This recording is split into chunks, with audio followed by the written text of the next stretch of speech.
Exercise 3.5 का question number 4 का third part देखते हैं। तो देखिए ये क्वेश्चन भी आपको एक एडिशनल नॉलेज देगा। Yash scored 40 marks in a test, मतलब टोटल नंबर ऑफ मार्क्स जो है वो 40 उसने स्कोर किए।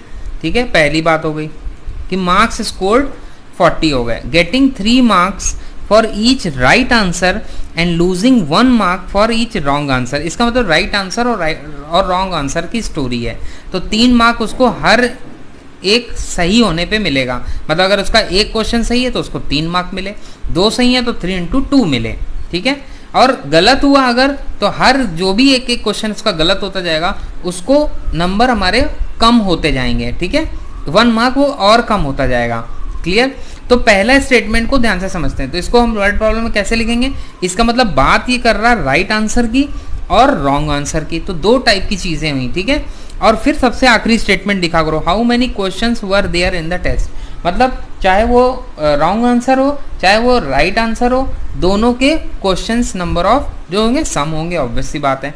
तो सबसे पहले स्टार्ट करते हैं कहाँ से कि नंबर ऑफ राइट आंसर क्या है। तो लेट द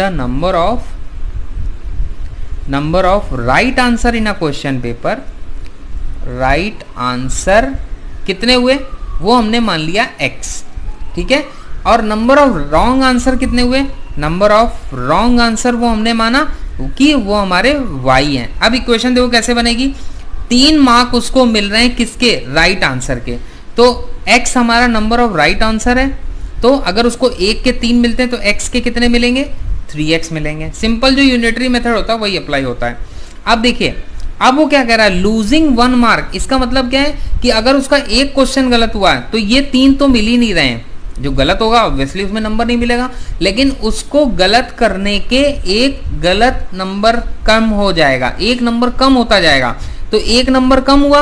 अब नंबर ऑफ रॉन्ग आंसर कितने हैं, y हैं। तो जब एक कम हुआ तो -y आएगा क्योंकि वो कम हुआ। तो 3x से मतलब जो नंबर टोटल थे उससे हमारा नंबर कम हो जाएंगे अगर हम क्वेश्चन गलत करते जाएंगे। तो इक्वल टू कितना हो गया, टोटल मार्क्स उसके कितने, 40। तो ये फर्स्ट इक्वेशन हो गई। इसी तरह से दूसरी question, had 4 marks been awarded for each correct answer. अब फिर से देखो करेक्ट आंसर के लिए उसको फिर से मिल रहा है कितना, 4 मार्क्स। तो देखिए 4 टाइम्स x हो जाएगा हमारा। ठीक है, और फिर उसके बाद तो उसको 4 नंबर मिला करेक्ट के लिए। नंबर ऑफ करेक्ट आंसर कितने हमारे पास, x। तो टोटल कितने हो गए नंबर्स, मार्क्स हो गए 4x। अब देखो वो कह रहा है कि 2 मार्क्स जो है उसका कट जाएगा, deducted from each incorrect answer. अगर उसने गलत जवाब लिखा तो उसके 2 नंबर कटते रहेंगे हर एक गलत जवाब पे। तो कितने नंबर कट रहे हैं यहाँ, 2 कट रहे हैं। और number of correct incorrect answer कितने, y हैं। तो टोटल मार्क्स उसके कितने मिल रहे हैं, देखिए टोटल मार्क्स लिखा है कि यश वुड हैव स्कोर्ड 50। इस केस में उसके 50 हो सकते हैं। तो ये हमारे कितने हो गई, सेकेंड इक्वेशन हो गई। अब इसको हम आसानी से सॉल्व कर सकते हैं। तो पहली इक्वेशन में हम 2 से मल्टीप्लाई करेंगे। तो यहाँ आप लिखेंगे मल्टीप्लाइंग इक्वेशन 1/2, मल्टीप्लाइंग इक्वेशन 1/2। तो क्या हो जाएगा हमारा 6x - 2y = 80। तो ये अब हमारी थर्ड इक्वेशन हो गई और ये हमारी second equation as it is maintain रहेगी।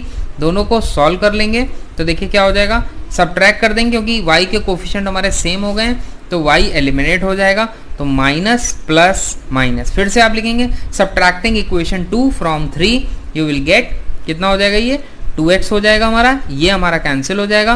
80 - 50 क्या आ जाएगा, 30 आ जाएगा।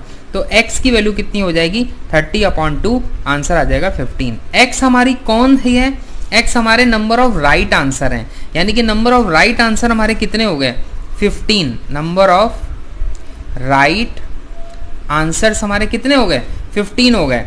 अब हमें क्या करना है कि अब देखिए x की वैल्यू आई है तो इक्वेशन 1 को यूज करेंगे, y की वैल्यू आसानी से आ जाएगी। इक्वेशन 1 है 3x - y = 40।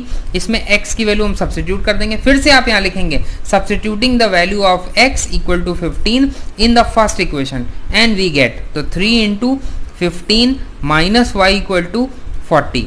तो y की वैल्यू कितनी हो जाएगी, देखिए 15 3 = 45 और माइनस हमारी 40 आएगी। तो ये 5 आ गई, y की वैल्यू 5 आ गई। y कौन है, नंबर ऑफ रॉन्ग आंसर। तो आप यहाँ पर लिखेंगे कि नंबर ऑफ रॉन्ग आंसर्स हमारे जो आए वो कितने आए, वो y इक्वल टू 5 आए, यानी कि नंबर ऑफ राइट आंसर हमारे 15 आए, नंबर ऑफ रॉन्ग आंसर हमारे यह है 5 आए।